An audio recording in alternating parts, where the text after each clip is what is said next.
Chandu RK news కి స్వాగతం. ముందుగా బులెటిన్ లో హెడ్లైన్స్. హుస్నాబాద్ లో హమాలీ సంఘం భవన నిర్మాణానికి శంకుస్థాపన చేసిన మంత్రి పొన్నం ప్రభాకర్ గౌడ్. శాస్త్రోక్తంగా శ్రీకాళహస్తేశ్వరి అభిషేకం, స్వామివారి సేవలో తరించిన భక్తులు. ప్రయాణికులతో రద్దీగా మారిన సికింద్రాబాద్ రైల్వే స్టేషన్, సాధారణ ప్రయాణికులకు తప్పని కష్టాలు. చంద్రబాబుకు హిందువులంటే గౌరవం లేదు. తిరుమల ఘటనపై బాధ్యులను ముఖ్యమంత్రి కాపాడుతున్నారన్న మాజీ మంత్రి ఆర్కే రోజా. హుస్నాబాద్ మున్సిపాలిటీలోని 16వ వార్డులో 35 లక్షలతో మున్సిపల్ కాంప్లెక్స్ వద్ద హమాలీ సంఘం నిర్మాణానికి శంకుస్థాపన చేశారు మంత్రి పొన్నం ప్రభాకర్ గౌడ్. ఈ సందర్భంగా మంత్రి మాట్లాడుతూ 35 లక్షలతో హమాలీ భవన్ శంకుస్థాపన చేసుకున్నాం. అలాగే దీనిని ఇంకా అభివృద్ధి చేసే పూర్తి బాధ్యత నేను తీసుకుంటానని హామీ ఇచ్చారు పొన్నం ప్రభాకర్. హమాలీలు ఆరోగ్యంపై శ్రద్ధ తీసుకోవాలని, మున్సిపల్ కమిషనర్ అందరికీ హెల్త్ చెకప్ చేపించాలని, ఏ మందులు అవసరమున్నా ఫ్రీగా ఇప్పిస్తా అన్నారు. మీ పిల్లలను మంచిగా చదివించండి, అప్పుడే భవిష్యత్తు బాగుంటుందని తెలిపారు. సంక్రాంతి శుభాకాంక్షలు. సకినాలు చేసి ఉంటారు అందరు. ఇప్పటికే ఈరోజు ఇప్పుడు 35 లక్షలకు మనం ఫౌండేషన్ వేసుకున్నాం. నేను ఇప్పుడే చెప్తా ఉన్నా, మళ్ళీ మేము కంటే హామీ ఇస్తా ఉన్నా. ఇది స్లాబ్ పోసుకొని దానికి దీనికి మళ్ళా పైన మొత్తం దానికి దీనికి కలిపి స్లాబ్ పోసుకునే విధంగా నేను డబ్బులు ఇస్తా. స్లాబ్ కింద ఫ్లోరింగ్, ఇది ఓపెన్ హాల్ ఉంచుకోండి. పైకి మెట్లు ఇట్లనే ఉంటాయి, ఇంకా తీసుకుంటారా మీరు నిర్ణయం చేసుకొని వాళ్ళని అడిగి వాస్తు ప్రకారంగా మళ్ళీ అది ఇది కలిపి పైన కూడా మళ్ళీ మీకు శాంక్షన్ చేసే విధానం నాది. అందరూ నేను అయ్యో అన్న హైదరాబాద్ ఇన్ఛార్జ్ మంత్రి ఇవన్నీ రేపు పొద్దున ఏంటంటే మళ్ళీ తప్పైతే ఎవడో ఒకరు విమర్శ చేయడానికి వస్తుంది. హైదరాబాద్ ఇన్ఛార్జ్ మంత్రి ఉన్నా, 2 శాఖలకు మంత్రి ఉన్నా, ఇంకెన్ని రాజకీయంగా కాంగ్రెస్ పార్టీ క్రియాశీల కార్యకర్త గాంధీ భవన్ పని ఉన్నా హుస్నాబాద్కు అత్యంత ప్రాధాన్యత. నేను చెప్పిన అప్పుడు రండి, నిన్న లేకున్నా నా దగ్గర క్యాంప్ హౌస్కి వచ్చి ఛాయ్ అయిపోమన్నా. మీరు ఎవరైనా వస్తే ఛాయ్ అయిపో చెప్పుని ఆ సంగతి సుష్టం. కానీ నేను కూడా మీరు కనబడితే బాగున్నారా అని ఆగుతున్నా, మాట్లాడతా. ఎన్ని పనులున్నా మీకు ఎప్పుడు కూడా ఎక్కువ కూడా నన్ను కలవాలనుకొని కలవరంలో వాళ్ళని ఉంటే మొత్తం నియోజకవర్గంలో ఇక వాళ్ళు రాక వాళ్ళు వచ్చిన టైం నేను ఉండకపోతే నా దగ్గర ఇంటర్వ్యూలు లేవు, ఎవరో టైం తీసుకొని ఆపే టైం లేదు. ఎవరైనా స్వేచ్ఛగా కలిసే అవకాశం ఉంది. సపోజ్ 1 గంటలో 50 మందిని కలుస్తాను అనుకో, 200 మంది వస్తే చాల్సేది స్పీడ్ అయితే ఫటాఫట్ అంతే తప్ప నేను పట్టుకున్నప్పుడు కూర్చొని చాలా మంచిగా మాట్లాడుతూ అట్లేం ఇష్యూ లేదు. నేను మళ్ళీ కూడా కొడుతున్నా మీ అందరు. ఫస్ట్ మీ అందరికీ నేను అటు మున్సిపల్ కార్మికులకు కూడా చెప్పిన, మీరు ఎందుకంటే కష్టపట్టండు, మీకు అసలు అనారోగ్యం అనేది కానే కావద్దు. అట్లా కొంత చెప్పి రాదు కాబట్టి కొంత మీరు ఆరోగ్య పరీక్ష చేసుకుంటే ముఖ్యంగా ఏమైందంటే మనం తినకుండానే ఇళ్ళలో ఉప్పు తింటాం. ఉప్పు తినడం వల్ల, ఎక్కువ తినడం వల్ల, నూనె తినడం వల్ల కొద్దిగా హార్ట్ అటాక్ ఉన్ను కొంత అనారోగ్యం అవుతుంది. కొంత అప్పుడప్పుడు చెక్ చేసుకోండి, ఆరోగ్యం కొంచెం ఆరోగ్యం చెక్ చేసుకోండి.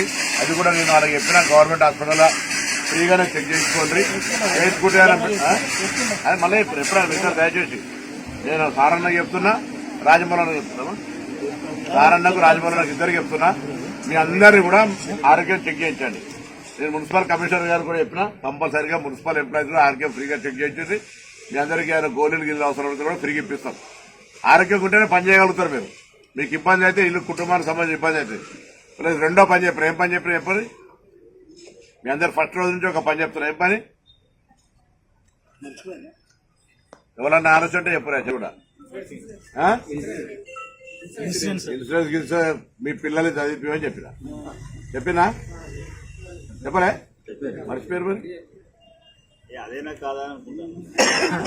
పిల్లల్ని కూడా కష్టపడి చదివిపోయండి. గురుకులాలని ఏదేసుకుంటే చెప్పారు. అడ్మిషన్లు ఇప్పించే బాధ్యత నాది.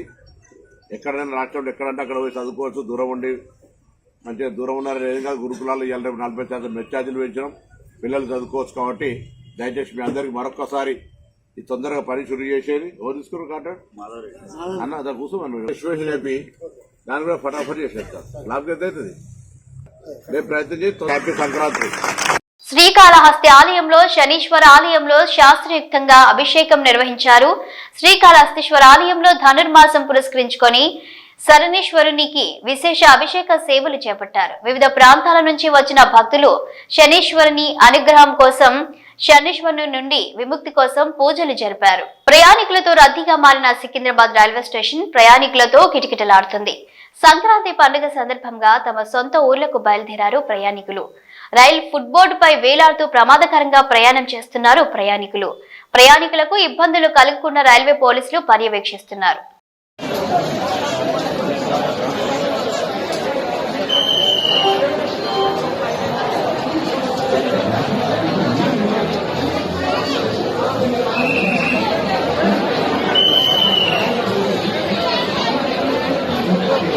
చంద్రబాబు ఏ ముహూర్తాన ముఖ్యమంత్రి అయ్యాడో ఆ క్షణం నుండి ఇలాంటి దురదృష్టకర సంఘటనలు చోటు చేసుకుంటున్నాయని, తిరుమలలో ఎప్పుడు ఇలాంటి దుర్ఘటన జరగలేదని, చంద్రబాబు అధికారం చేపట్టిన దగ్గర నుండి ఇలాంటి ఘటనలు చోటు చేసుకుంటున్నాయని విమర్శించారు మాజీ మంత్రి ఆర్కే రోజా. తన మనుషులని టీటీడీలో పెట్టుకుని ఈ రోజు 6 మృతికి కారణమయ్యాడని ఆరోపించారు రోజా. వారిని కాపాడాలని ప్రయత్నం చేస్తున్నప్పుడు తప్ప ఇంతవరకు ఒక్కరిపై కూడా కేసు పెట్టలేదని విమర్శించారు.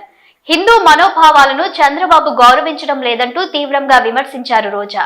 గమనించి అందరూ అసహించుకుంటున్నారని కూడా ఈ సందర్భంగా తెలియజేసుకుంటున్నా. ఎందుకంటే తిరుమలలో ఎప్పుడూ కూడా ఇలాంటి ఘోరమైన దుర్ఘటన జరగలేదు. చంద్రబాబు నాయుడు ఏ ముహూర్తాన ముఖ్యమంత్రి అయ్యాడో ఈ టీటీడీ అలాగే వెంకటేశ్వర స్వామి పరువు ప్రతిష్ట దిగజారిపోయేలాగా ప్రతి ఒక్క కార్యక్రమం చేయటం మనం కళ్ళారా చూస్తున్నాం. నిజంగా ఈరోజు ఎంత బాధాకరం అంటే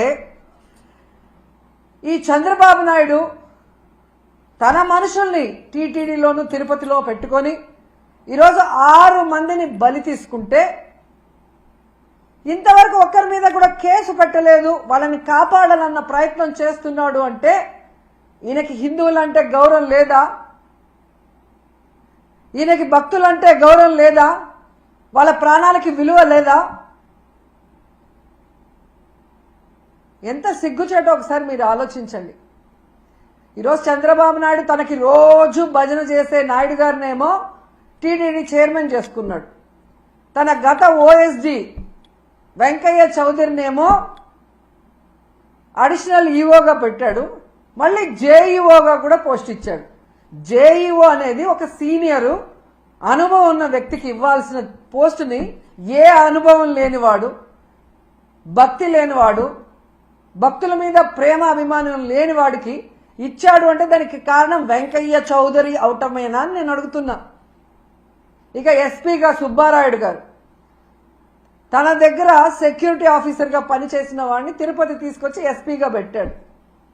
ఇలా నీకు సేవ చేసే వాళ్ళని పెట్టుకొని భక్తులకి సేవ చేయాలన్న ఆలోచన వాళ్ళకి లేకుండా చేసి ఈరోజు 6 మంది చనిపోవటానికి 60 మంది గాయపడటానికి కారణమైన వాళ్ళని ఇంతవరకు కేసు పెట్టకుండా కాపాడాలన్న ప్రయత్నం చేస్తుంటే చంద్రబాబు నాయుడిని ఏమనాలో ఒకసారి మీ అందరూ కూడా ఆలోచించుకోవాలి. ఎందుకంటే దీంట్లో వీళ్ళందరితో పాటు మొదటి ముద్దాయిగా చంద్రబాబు నాయుడు గారిని పెట్టాలి. ఎందుకంటే ఒక పక్క మోడీ గారి మీటింగ్ జరుగుతుంది, దానికి ఉన్న పోలీసులంతా అటుపోయారు. ఇక చిత్తూరు తిరుపతి జిల్లా పోలీసులనైనా ఈ టోకన్ల దగ్గర పెట్టి ఒక 3 రోజులు ముందుగానే టోకన్లు ఇచ్చి వాళ్ళకి సేఫ్టీగా పంపించుంటే ఈరోజు ఈ దుర్ఘటన జరిగి ఉండేది కాదు. కానీ 9వ తేదీ టోకన్లు ఇస్తామని చెప్పి అది 8వ తేదీ సాయంత్రానికే ప్రీపోన్ చేసి 6, 7, 8 చంద్రబాబు నాయుడు కుప్పంలో కూర్చొని ప్రోగ్రాం చేసుకుంటూ పోలీసుల్ని అధికారుల్ని తన చుట్టూ తిప్పుకొని వాళ్ళని పని చేయకుండా చేసి 6 మందిని చంపేసి ఇప్పుడు అధికారుల తప్పిదమంటే ఇది తప్పించుకోవడం కాదా? ఇది ముమ్మాటికి చంద్రబాబు నాయుడు ఆయన ప్రభుత్వం చేసిన హత్యే. ఆయన ఏం ప్రోగ్రాం చేశారో మీ అందరికీ తెలుసా? ఒకసారి చూడండి. 6, 7, 8వ తేదీ చేసిన ప్రోగ్రాంలు స్వర్ణ కుప్పం అంట, కుప్పం విజన్ 2029 అంట. 30 ఏళ్లకు పైగా కుప్పానికి ఎమ్మెల్యేగా ఉన్నావు, మూడు సార్లు ఆల్రెడీ ముఖ్యమంత్రిగా చేశావు. అప్పుడు చేయలేని స్వర్ణ కుప్పం ఇప్పుడు చేస్తానని ఇలాంటి ఒక క్రూషియల్ టైంలో పెట్టి నీ సెల్ఫ్ డబ్బా నీ భజన నువ్వు చేసుకోవడానికి 6 మందిని చంపేసి 60 మందిని గాయాల పాలు చేసి మళ్ళీ కళ్ళబొల్లి మాటలు ఎంతవరకు మాట్లాడటం సమంజసం?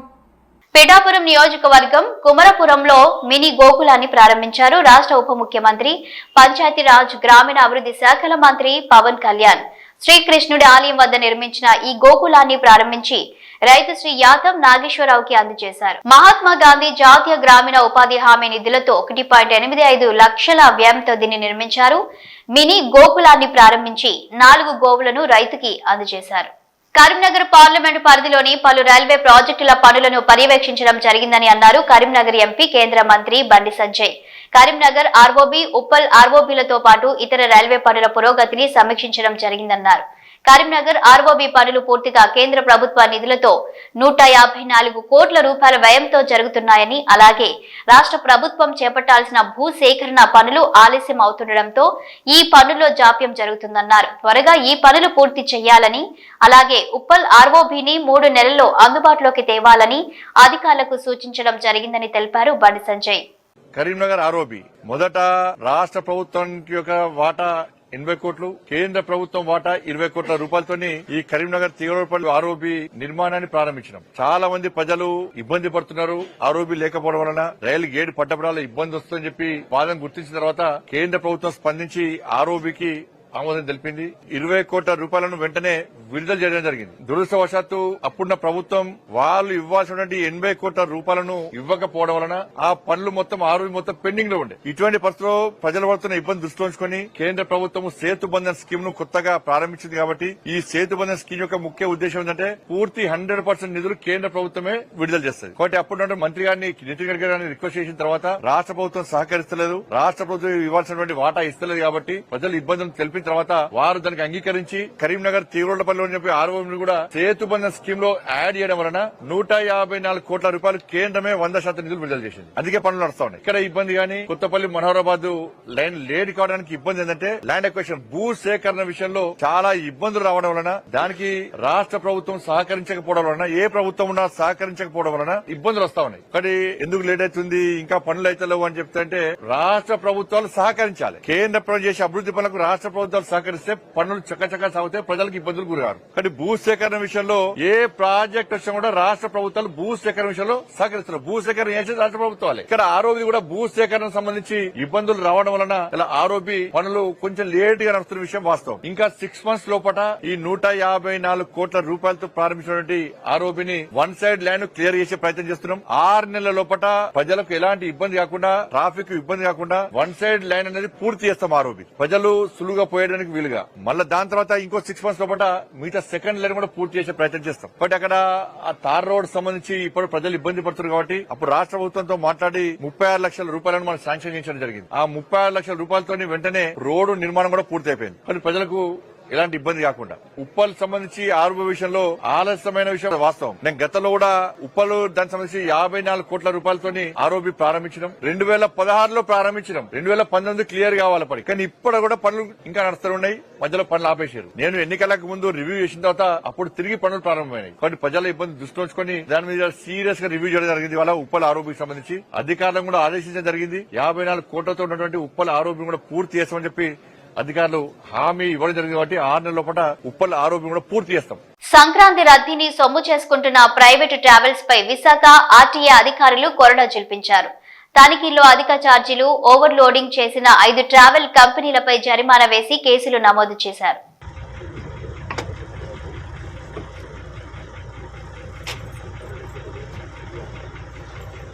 సంతానం లేని మహిళలను గర్భవతులను చేయండి, 13 లక్షలు అందుకోండి. ఈ ప్రకటన చూసి ఇదేదో బాగుందని వెళ్లిన వారు నిలువునా మోసపోయారు.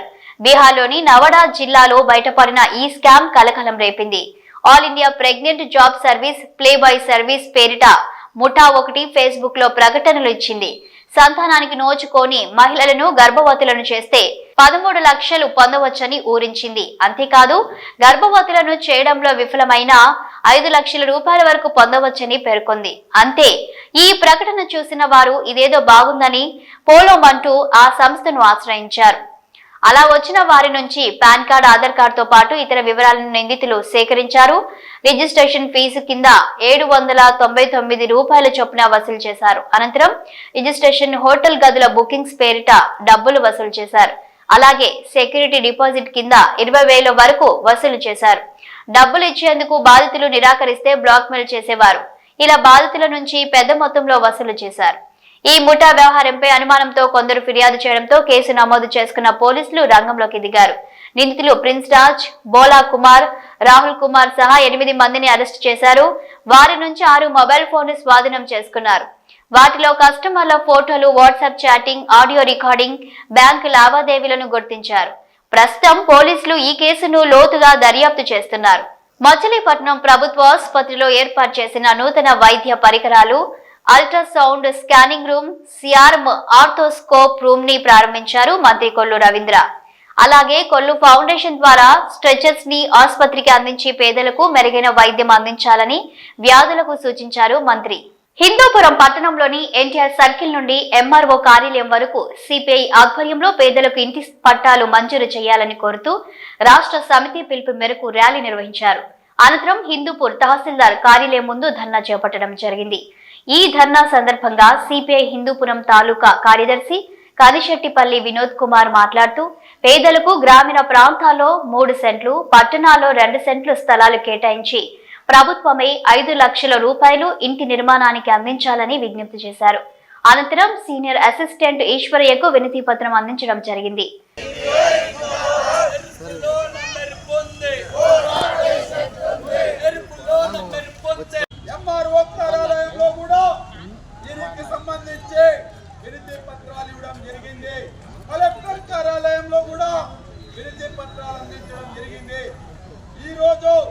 రాష్ట్ర వ్యాప్తంగా భారత కమ్యూనిస్ట్ పార్టీ సిపిఐ రాష్ట్ర సమితి పిలుపులో భాగంగా హిందూపురం తహసీల్దార్ కార్యాలయం ముందు పేదలందరితో కలిసి పేదలందరికీ రాష్ట్ర ప్రభుత్వం 2 సెంట్లు చెప్పున పట్టణాల్లో, గ్రామీణ ప్రాంతాల్లో 3 సెంట్లు చెప్పున ఇళ్ల స్థలాలు ఇవ్వాలని చెప్పి, అలాగే ఇళ్ల నిర్మాణానికి రాష్ట్ర ప్రభుత్వం 5 లక్షల రూపాయలు పేదలకి మంజూరు చేసి పేదవానికి ఇల్లు అనేది నిర్మించడానికి ఈ సౌకర్యాలు కల్పించాలని చెప్పి భారత కమ్యూనిస్ట్ పార్టీ సిపిఐ పేదల పక్షాన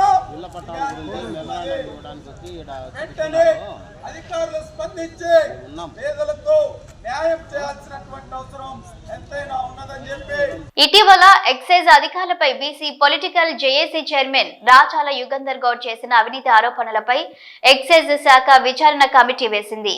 joint director Shashidhar Reddy, assistant secretary Nagalakshmi నేతృత్వంలో జరిగిన విచారణకు రాచాల యుగంధర్ గౌడ్ హాజరయ్యారు. హైదరాబాద్ నాపల్లిలోని ఆబ్కారీ శాఖ కార్యాలయంలో కమిటీ ముందు విచారణకు హాజరైన అనంతరం రాచాల మాట్లాడుతూ ఎక్సైజ్ కార్యాలయంలో office superintendent Syed Omar Ali, Wanaparthy excise superintendent గా పనిచేసిన ప్రభు వినయ్లపై తాను చేసిన ఫిర్యాదులపై విచారణ జరిగినట్లు తెలిపారు. తాము చేసిన ఫిర్యాదులపై ఆధారాలతో సహా కమిటీకి అందజేసినట్లు వివరించారు. 20 ఏళ్లకు పైగా ఒకే చోట విధులు నిర్వహిస్తూ office superintendent Syed Omar Ali seniority లిస్టులో తనకు అనుకూలంగా ఉన్నవారి పేర్లను సిఫార్సు చేస్తూ అక్రమాలకు పాల్పడుతున్నారని రాచాల ఆరోపించారు. అలాగే ఇటీవలే సస్పెండ్ అయిన Wanaparthy excise superintendent Prabhu Vinay date of birth ను 1964 బదులు 1969 మార్చుకొని ప్రభుత్వాన్ని తప్పుదోవ పట్టిస్తున్నారని తెలిపారు. అవినీతి అధికారులపై చట్టపరమైన చర్యలు తీసుకుని ఎక్సైజ్ శాఖను ప్రక్షాళన చేయాలని రాచాల ప్రభుత్వాన్ని విజ్ఞప్తి చేశారు. ఫిబ్రవరి 15న తదుపరి విచారణను హాజరు కావాలని అధికారులు కోరినట్లు రాచాల వివరించారు.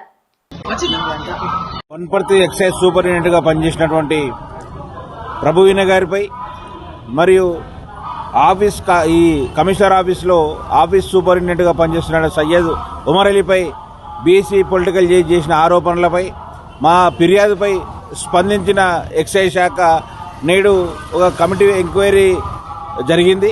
శశిధర్ రెడ్డి గారు జాయింట్ డైరెక్టర్, మరి అడిషనల్ అసిస్టెంట్ సెక్రటరీ నాగలక్ష్మి గారి ఆధ్వర్యంలో మేము కూడా విచారణకు రమ్మని మాకు ఈరోజు నోటీస్ ఇస్తే మేము కూడా రావడం జరిగింది. మా దగ్గర ఉన్న ఎవిడెన్స్ అన్నీ కూడా, అంటే Prabhu Vinay Kumar date of birth మార్చింటూ సర్వీస్ రిజిస్టర్ అని మేము చేసినామో దానికి సంబంధించిన డాక్యుమెంట్లు అన్నీ కూడా మేము ప్రొవైడ్ చేయడం జరిగింది. మరికొన్ని డాక్యుమెంట్లు కూడా ప్రొవైడ్ చేయాల్సి ఉంది. మళ్ళీ నెక్స్ట్ విచారణ కూడా ఫిబ్రవరి 10వ తేదీ 15వ తేదీకి ఈరోజు అధికారులు నిర్ణయించారు. మరి ఈ సదనంలో కూడా చెప్తా ఉన్నాం, మేము చేసిన ఆరోపణలు కట్టుబడినాము. సయ్యద్ ఒమర్ అలీ గారు సత్యహరిచంద్రలాగా చెప్పిన ఇన్ని రోజులు మరి నీ భాగవతం అంతా తెలుస్తూ ఉంది. ఈరోజు నీవు ఆఫీస్ జిల్లా కేడర్లో పనిచేసినటువంటి నీవు హెచ్ఓడికి ఎట్లా వస్తావు? అందరికి సంబంధం లేకుండా నీ ఒక్కడో ఎట్లా వస్తావు హెచ్ఓడికి? అదేవిధంగా నీ కమ్యూనిటీకి హైదరాబాద్ చుట్టుపక్కల పోస్టింగ్లు వేసుకున్న విషయం అందరికీ తెలిసిందే. ఈరోజు అనేక అవకతవకలకు ఈరోజు ప్రభువినయ్ డేట్ ఆఫ్ బర్త్ మార్చింది కూడా సయ్యద్ ఒమర్ అలీ అని చెప్పి ఈ సందర్భంగా చెప్తా ఉన్నాం. మేము కూడా అధికారులకు అదే ఈరోజు డాక్యుమెంట్తో సహా అంటే ఎవిడెన్స్తో సహా కూడా ఇవ్వడం జరిగింది. కాబట్టి వెంటనే మా ఫిర్యాదుకు స్పందించిన ఎక్సైజ్ శాఖ అధికారులు డైరెక్టర్ గారు వెంటనే ఈ యొక్క విచారణకు ఆదేశించి చేయడం నిజంగా ఇది శుభపరిణామం. వీలైనంత తొందరగా అతనిపై చర్యలు తీసుకోవాలని చెప్పి మేము మరొకసారి డైరెక్టర్ గారికి విజ్ఞప్తి చేస్తా ఉన్నాం. కాంగ్రెస్ పార్టీ ఎన్నికల ముందు రైతులకు ప్రజలకు ఇచ్చిన హామీలను వెంటనే అమలు చేయాలని డిమాండ్ చేస్తూ బీజేపీ శ్రేణులు జయశంకర్ భూపాలపల్లి జిల్లా రేగుండ తహసీల్దార్ శ్వేతకు వినతి పత్రం అందజేశారు. మండల కేంద్రంలో బీజేపీ భూపాలపల్లి జిల్లా కిషన్ మోర్చా జిల్లా అధ్యక్షుడు పోలిసాని తిరుపతిరావు ఆధ్వర్యంలో రేగుండ తహసీల్దార్ కార్యాలయానికి రైతుల నాయకులతో తరలి వెళ్లి డిమాండ్లతో కూడిన వినతి పత్రాన్ని అందజేశారు.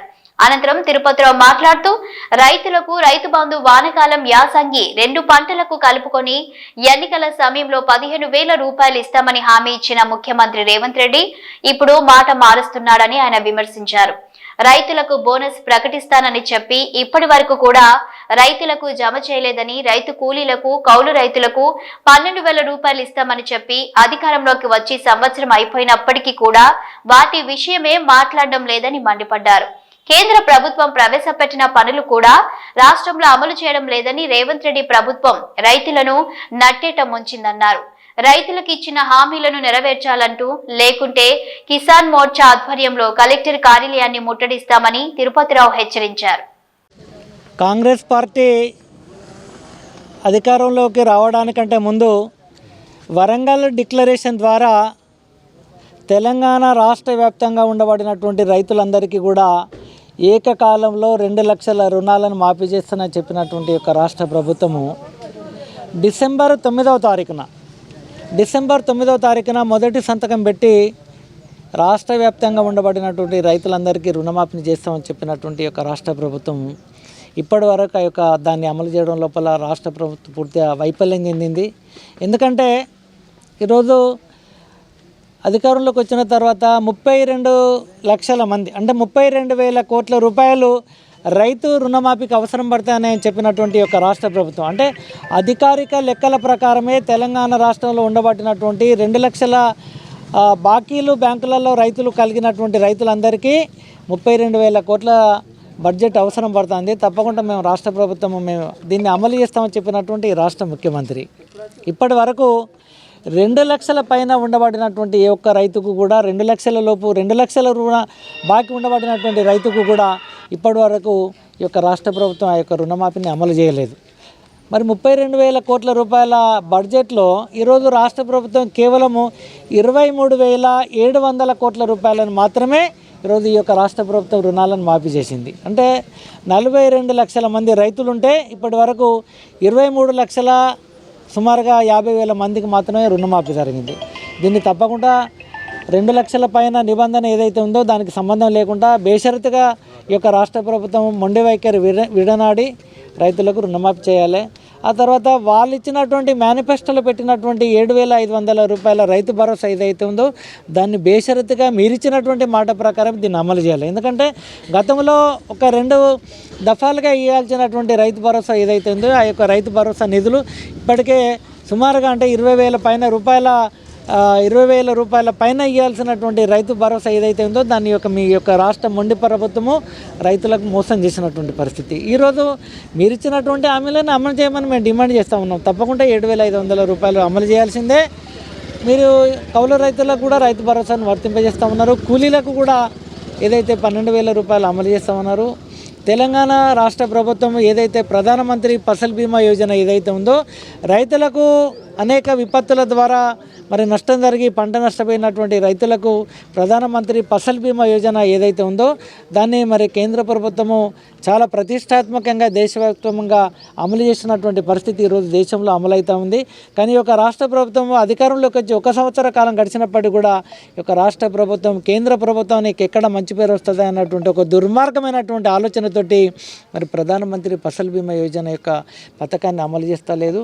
దీన్ని కూడా వెంటనే అమలు చేయాలని చెప్పి మేము భారతీయ జనతా పార్టీ కిసాన్ మోర్చా ద్వారా భారతీయ కిసాన్ మోర్చా మరి ఏదైతే ఉందో రాష్ట్ర మా అధ్యక్షులు ఇచ్చినటువంటి పిలుపు మేరకు మేము రైతుల పక్షాన తప్పకుండా డిమాండ్ చేస్తూ ఉన్నాం. ఈ యొక్క ఇచ్చినటువంటి హామీలను అమలు చేయకపోతే తప్పకుండా గ్రామాల వారీగా రైతు రుణమాఫీ కానటువంటి రైతులందరినీ సేకరించి తప్పకుండా మరి ఆందోళన చేస్తూ ఉన్నటువంటి విషయాన్ని రాష్ట్ర ప్రభుత్వం పక్షాన మేము డిమాండ్ చేస్తూ ఉన్నాం. ఇవి bulletin updates. Keep watching news.